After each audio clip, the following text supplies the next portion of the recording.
Hello and welcome once again in your channel that is the Science with Ashish. मैं हूँ Ashish, faculty of biology and chemistry of Nisarg classes.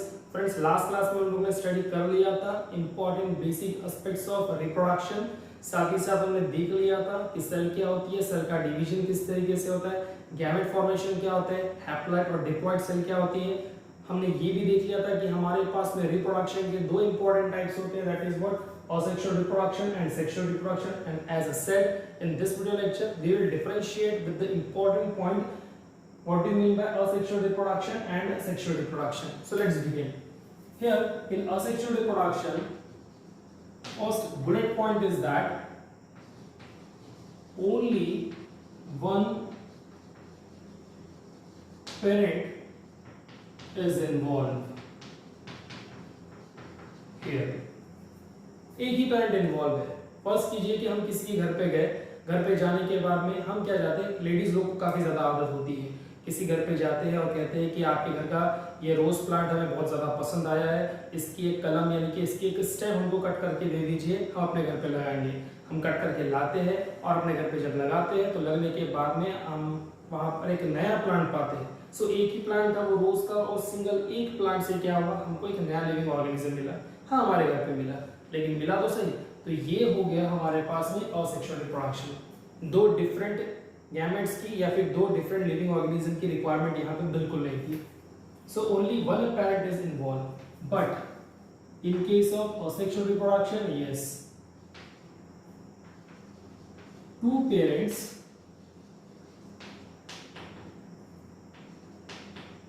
that is a male and a female are involved. Is it clear? हमने पहले देख लिया था sexual reproduction, mitosis और meiosis दोनों cell divisions होते हैं, and after meiosis we are getting haploid cell, और वही हैप्लॉइड सेल आगे चल के क्या होगी, यूनाइट होने के बाद में डिप्लॉइड सेल बनेगी। Second important point here is only mitosis, और यहां पर हमने स्टडी किया था both mitosis and meiosis can be seen.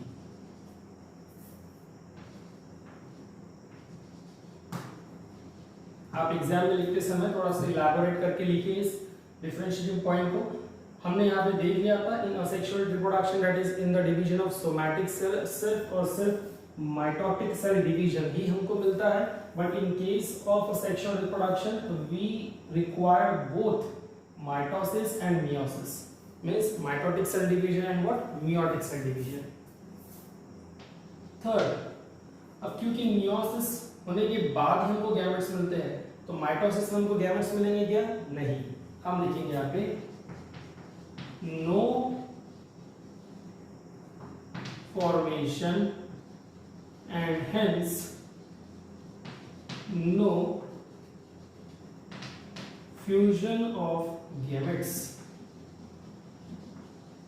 जब गैमेट का फॉर्मेशन ही नहीं होगा तो फिर फ्यूजन कहां से होगा, सही बात। But in case of sexual reproduction, formation of gametes takes place, and after fusion they form diploid zygote. Gametes are called haploid, यहाँ पे सिंबल दे दो मैं haploid, और diploid means two है। अब हम लोग जानते हैं जब gametes बनते हैं they are haploid and after fusion, that is after fertilization, they form diploid condition, diploid cell, और उसी को हम लोग क्या कहते हैं, जायगोट। और यही जायगोट आगे ग्रोथ एंड डेवलपमेंट होने के बाद बनाएगा क्या, new living organism. So these are the third point among the 3 point. Then fourth important point I would like to place here, the resulting progeny is 100% identical to their parent, to its parent. अब क्योंकि हमारे पास में जो living creature आया है वो एक ही लिविंग ऑर्गेनिज्म से आया है, एक ही पर्टिकुलर पेरेंट से आया है, तो फिर इसके बाद जो रिजल्टिंग प्रोजेनी रहेंगी वो रिजल्टिंग प्रोजेनी तो उसी की तरह दिखेंगी ना, इसीलिए 100% identical progeny will be what 100% identical. But fourth point here is that the resulting progeny shows variation. बहुत इंपॉर्टेंट टर्म है यहाँ पर वेरिएशन, और इसको समझने के लिए देख लेते हैं वेरिएशन का मतलब डिफरेंसेस। हमारे फ्रेंड है जिससे हम लोग रोज मिलते हैं और आज मौका मिल गया है हमें उनके घर जाने का, जाने के बाद शायद चाय नाश्ते के लिए बुलाया होगा, what ever it may be the occasion. वहां हम जाने के बाद उनके पेरेंट्स से मिलते हैं। पेरेंट्स से जब मिलते हैं तब पहली बार उनके पेरेंट्स को देख के हमें समझ में आता है कि हमारा ये जो दोस्त है ये मम्मी की तरह दिखता है या फिर पापा की तरह दिखता है।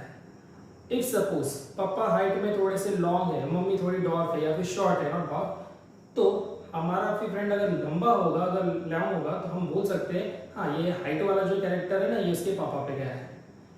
दूसरी बार अगर हम लोग करते हैं, अगर पापा थोड़े डार्क है स्किन कलर में और मम्मी थोड़ी फेयर है और हमारा भी फ्रेंड अगर यहाँ पे थोड़ा फेयर है, तो हम बोलेंगे ये वाला जो कैरेक्टर है स्किन कलर का, फेयरनेस का, ये इसको मम्मी से मिला हुआ है। ये चीज कैसे हुई? कुछ पापा के और कुछ मम्मी के character, because it is resulting from two parent. और ये दो डिफरेंट कैरेक्टरिस्टिक उसके अंदर आए हुए हैं, आपके फ्रेंड में आए हुए हैं, मींस वहां पर क्या अचीव हुआ? Variation. And this is very very very important aspect of sexual reproduction. And Charles Darwin की थ्योरी में भी इसी के साथ में पूरी थ्योरी को एक्सप्लेन किया गया, थ्योरी ऑफ इवोल्यूशन को एक्सप्लेन किया गया है। तो एक इसी के ऊपर से जो नेक्स्ट पॉइंट बनता है, fifth point is that here the living से प्रोजेनी इज लेस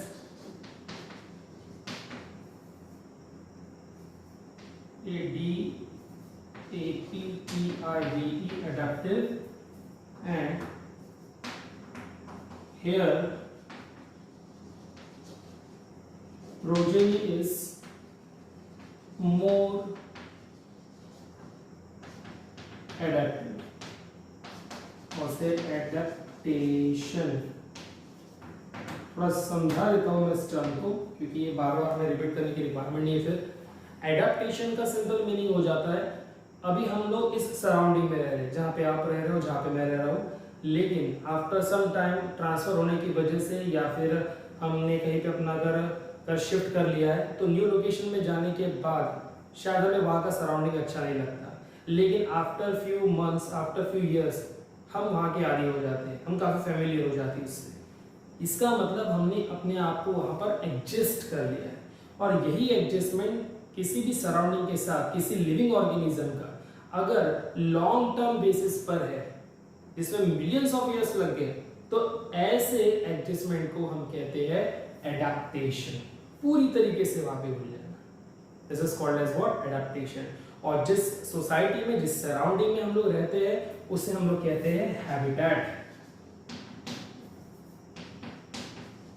और हैबिट और दूसरा ड्वेलिंग प्लेस। एक तो आप उसको हैबिटेट कहिए, हैबिट कहिए या फिर ड्वेलिंग प्लेस। हैबिटेट का मीनिंग ड्वेलिंग प्लेस होता है। तो फिश का हैबिटेट क्या है? पानी, water. So fish are adapted to aquatic mode of life. We animals, including monkey, cat family, that includes the lion and all human beings all together, they are adapted to terrestrial mode of life. And the birds जो हवा में उड़ती है adapted to aerial mode of life. जैसा adaptation वैसे उनका body structure, उनको उड़ना है बर्ड्स को, इसलिए उनके पास में विंग्स है, हमें चलना है जमीन के ऊपर, इसलिए हमारे लेग्स और हमारे थाई बोन्स ज्यादा मजबूत है, हमारा पोस्चर थोड़ा इरेक्ट है, और क्योंकि मछलियों को पानी के अंदर में स्विम करना, उनके पास में फिन्स है, उनके पास में गिल स्लिट्स है, ओपर्क्यूलम है, करेक्ट। तो depending upon the type of habitat variation will takes place accordingly. अब हम लोग यहाँ पर डिफरेंस बिटवीन तो हमने देख लिए, लेकिन इस चीज को जो मुझे समझाना था कि वेरिएशन ये एडवांटेजियस कैसे हो गया है over the asexual reproduction. No doubt both the process are equally important at their places, but why the sexual reproduction is more advantageous over asexual reproduction somewhere, एक सिंपल सा एग्जांपल ले लेंगे। Suppose to be this is our mother India, बहुत rough diagram बना रहा हूँ, छोटा diagram बना लिया mother India. We know that this region is almost Kashmir and this region almost is what Rajasthan. Rajasthan में है लड़का MALE मेल, और यहाँ पर है फीमेल, मतलब हम लोग एक मेल और फीमेल का एग्जांपल ले रहे हैं। सो राजस्थान का क्लाइमेटिक कंडीशन लोग को मालूम है किस तरीके से वहाँ पे सराउंडिंग है, वहाँ पे जीरो कंडीशन, एरिड कंडीशन है, और वहाँ पानी की स्केर्सिटी है, वाटर स्केर्सिटी है। यहाँ पे रहने वाले लोग, यहाँ का जो मेल रहेगा, हम इसी की बात करते हैं, कम पानी में जी सकता है, ज्यादा गर्मी सहन कर सकता है, वहाँ का जो कुछ भी कल्टीवेशन प्रैक्टिसेस है वो उसको फॉलो करता होगा, उसका डाइट भी उसी तरीके से होगा। ऑन द कॉन्ट्ररी अगर हम लोग कश्मीर की बात करते हैं तो वहाँ पे क्लाइमेटिक कंडीशन कूल है, टेम्परेट जोन है वो, और यहाँ पर जो पानी की स्केर्सिटी की बात हम लोग करते ही नहीं, बर्फी बहुत ज्यादा है वहाँ पर, तो कूल क्लाइमेट में रहने की आदत है यहाँ की लड़की को, ठीक। तो ये मेल इस सराउंडिंग के अकॉर्डिंग अडेप्ट हो चुका है, और ये फीमेल इस सराउंडिंग के अकॉर्डिंग अडेप्ट हो चुकी है। अब होता यह है कि इनके रिश्तेदारों में काफी ज्यादा अच्छे रिलेशन है, एंड देयरफॉर इन दोनों की शादी करवा दी, इन दोनों की हो गई शादी। मध्य प्रदेश में नहीं हुई है शादी, बस ऐसे बता रहा हूं कि शादी हो गई है। अब शादी होने के बाद इनकी जो प्रोजेनी रहेंगी, डेफिनेटली इस प्रोजेनी के अंदर इनके भी कैरेक्टर आएंगे, मेल के राजस्थान के सराउंडिंग वाले कैरेक्टर्स, और इस फीमेल में आएंगे कश्मीर वाले कैरेक्टर्स इसके अंदर आगे। And after the succession of the generation, suppose this is first generation, this is the second generation, फिर इसकी और बच्चे होंगे third generation, and after the succession of such few generation, एक समय ऐसा आएगा कि वो प्रोजेनी अब ऐसी रहेंगी जो शायद राजस्थान में भी एडप्ट हो सकेंगी और कश्मीर में भी एडप्ट हो सकेंगी। और ये एडेप्टेशन किस वजह से पॉसिबल हुआ? It is possible only because of what? Sexual reproduction due to mixing of character, mixing of gametes, fusion of gametes, and therefore here the adaptive condition is more in case of what? Sexual reproduction.